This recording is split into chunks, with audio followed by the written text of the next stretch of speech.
Hello everyone, graphic designing with PowerPoint এর এই পর্বে আমরা শিখব ফরম্যাটিং শেপস, টেক্সট এবং ব্যাকগ্রাউন্ড। অর্থাৎ আপনি কিভাবে টেক্সটকে আরো সুন্দর করে বসাতে পারেন, কিভাবে আপনি শেপস ব্যবহার করবেন এবং কিভাবে আপনার সামনে যে সাদা ব্যাকগ্রাউন্ডটা রয়েছে সেটাকে আরো সুন্দর করে সাজসজ্জা করতে পারবেন। চলুন শুরু করা যাক। গত দিনের ক্লাস অনুযায়ী বা গত পর্ব অনুযায়ী আমরা কিন্তু ইনসার্ট অপশনের আন্ডারে যেই ব্যাপারগুলো রয়েছে সেগুলো নিয়ে আমরা জেনেছিলাম। এখানে আমাদের অনেক গুরুত্বপূর্ণ তিনটি অপশন হচ্ছে শেপস, টেক্সট বক্স এবং আমরা যখন ফরম্যাট ব্যাকগ্রাউন্ডটি ক্লিক করব স্লাইডে রাইট ক্লিক করলে কিন্তু চলে আসবে সেই অপশনটি। এগুলো নিয়ে মূলত আমাদের আজকের ক্লাস। কোনো কাজ শুরু করার আগে আমরা আগে হোম বাটনে যাব, এরপর আমরা লেআউটে যাব, এরপর আমরা ব্ল্যাঙ্ক ক্লিক করব যেন আমাদের সামনে অন্য কোনো রকমের বক্স বা কোনো শেপ না থাকে। চলুন শুরু করি। ইনসার্ট অপশনে ক্লিক করে আমি আমার পছন্দ মতো কিন্তু শেপস ড্র্যাগ করতে পারি। ধরা যাক আমি একটা রেক্ট্যাঙ্গেল শেপ চাচ্ছি আনতে।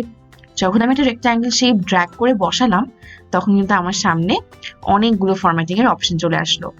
শেপ ফিলে ক্লিক করলে আমি আমার পছন্দ মতো অন্য যে কোনো রং কিন্তু নির্বাচন করতে পারি। এরপরে শেপ আউটলাইন অপশন, অর্থাৎ আপনার শেপের চারদিকে যে বর্ডার অপশনটি রয়েছে, আপনি চাইলে নো আউটলাইন দিয়ে কোনো বর্ডার ছাড়া শুধুমাত্র শেপটাকে রাখতে পারেন। আবার আপনি চাইলে মোটা করে বর্ডার দিয়ে যে কোনো রং কিন্তু ইচ্ছে মতো ব্যবহার করতে পারেন।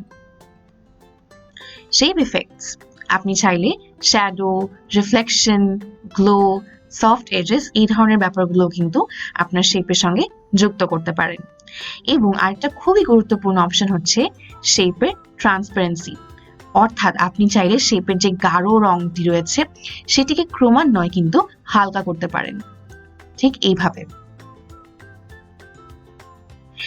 এবার আমরা জানবো টেক্সট নিয়ে, অর্থাৎ আপনি একটা টেক্সট বক্স যখন ড্র্যাগ করবেন তারপর আপনি কি করতে পারেন।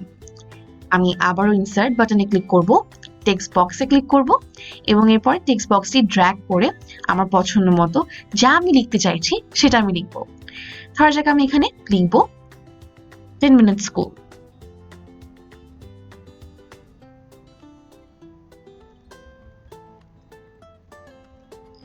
এই লেখাটিকে আমি কি করে আরো বেশি ফরম্যাট করতে পারি চলুন সেটাই দেখব।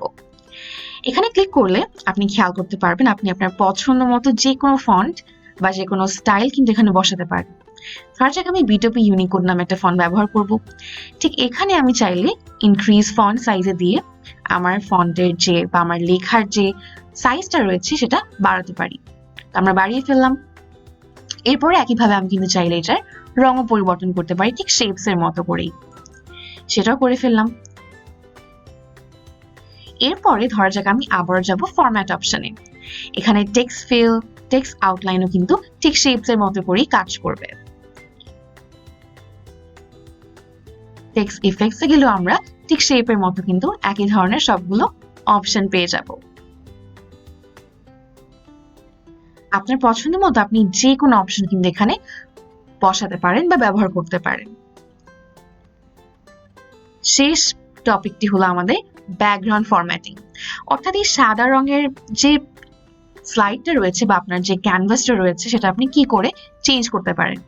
সলিড ফিলে দিলে আপনি অন্য যে কোনো রং কিন্তু এখানে বসাতে পারেন। আপনার পছন্দ মতো আপনি চাইলেই কোনো রং নির্বাচন করতে পারেন। অথবা গ্রেডিয়েন্ট ফিল রয়েছে যেখানে আপনি বিভিন্ন রঙের একটা সুন্দর তারতম্য কিন্তু বসাতে পারবেন বা শেডিং বসাতে পারবেন। পিকচার বা টেক্সচার ফিল রয়েছে, প্যাটার্ন ফিল রয়েছে, আপনার পছন্দ মতো আপনি যে কোনো কিছু ব্যবহার করতে পারবেন। আমরা আপাতত সলিড ফিলটাই ধার্য করছি। এটা আমাদের একদম বেসিক আইডিয়া। আমরা যখন আরো অ্যাডভান্স লেভেলের ডিজাইনে যাব তখন আমরা এই জিনিসগুলোর আরো কিন্তু অ্যাডভান্স ব্যবহার শিখে ফেলবো।